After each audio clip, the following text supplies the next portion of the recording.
এবার বোধোদয় ঘটেছে তৃণমূলীদের মধ্যে, তবে সেটা রাজ্যের সব জায়গায় হচ্ছে কিনা জানা নেই।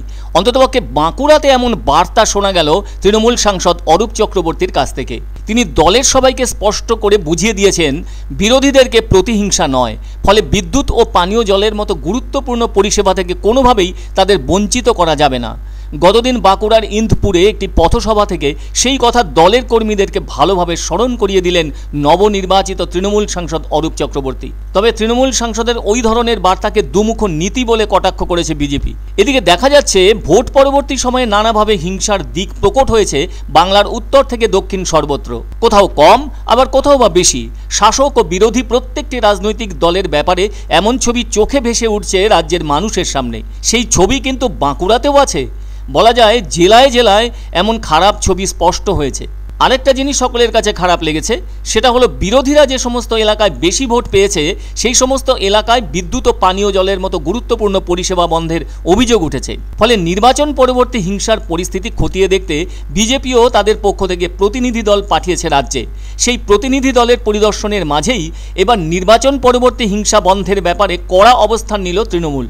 ফলে মঙ্গলবার বাঁকুড়ার ইন্দপুরে ভোটদাতাদের অভিনন্দন জানানোর সময় দলীয় কর্মসূচিতে উপস্থিত থেকে বাঁকুড়ার নবনির্বাচিত তৃণমূল সাংসদ তথা তৃণমূলের বাঁকুড়া সাংগঠনিক জেলা সভাপতি অরূপ চক্রবর্তী দলের কর্মীদের হিংসা বন্ধের কড়া নির্দেশ দেন।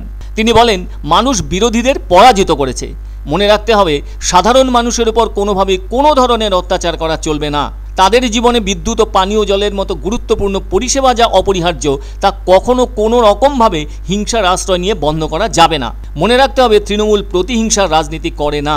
একই সঙ্গে বিরোধীদের প্রতি সাংসদের হুঁশিয়ারি, কেউ দলের কর্মীদের উপর কোনোভাবে প্রহিত করার চেষ্টা করলে তার জন্য প্রতিরোধ এবং প্রতিবাদ হবে।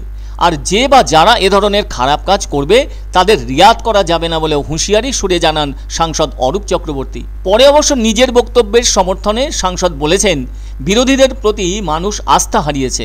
অনেকেই এখন অনুশোচনা করছেন তাকে ভোট না দেওয়ায়। আর আমাদের দলের কর্মীদের অনেকেরই ক্ষোভ রয়েছে, কিন্তু আমরা বলেছি কোনো রকম প্রতিহিংসা চলবে না। তিনি বলেন, বাঁকুড়াতে কোথাও কোথাও পানীয় জল সরবরাহ বন্ধ করে দেওয়া হয়েছিল। আমি বলেছি এ ধরনের কাজ করা চলবে না। তবে কেউ যদি তাদের কারো সাথে অন্যায় আচরণ করেন তাহলে পুলিশ প্রশাসনের মাধ্যমে প্রয়োজনীয় আইনগত পদক্ষেপ করা হবে বলেও জানান তৃণমূল সাংসদ অরূপ চক্রবর্তী। অন্যদিকে তৃণমূল সাংসদের ওই ধরনের বক্তব্যকে দুমুখ নীতি বলে কটাক্ষ করেছেন বাঁকুড়ার প্রাক্তন সাংসদ তথা প্রাক্তন কেন্দ্রীয় শিক্ষা প্রতিমন্ত্রী সুভাষ সরকার। তিনি ফের কটাক্ষের সাথে জানান, তৃণমূল চোরকে চুরি করতে বলে আর গৃহস্থকে সজাগ থাকতে বলে, যা বর্তমান সাংসদের মুখ থেকে শোনা গেল বলে জানান তিনি।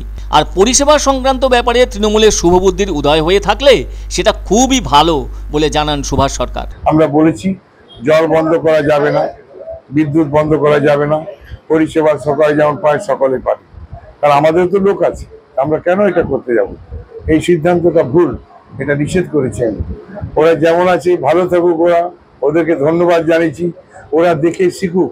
তৃণমূলের প্রতিহিংসার যে ফল বাঁকুড়া পৌরসভার মানুষ এতদিন ভোগ করলো, আর তারপরে তার এই শুভবুদ্ধির উদয় হয়েছে। তৃণমূল সরকার একেবারে সেই রাজ্যের পুলিশের সহযোগিতায় এই রাজ্যে চুরি ডাকাতি হয়, আবার তারাই আবার গিয়ে গৃহস্থ এবং দোকানদারকে বলে সাবধান করে।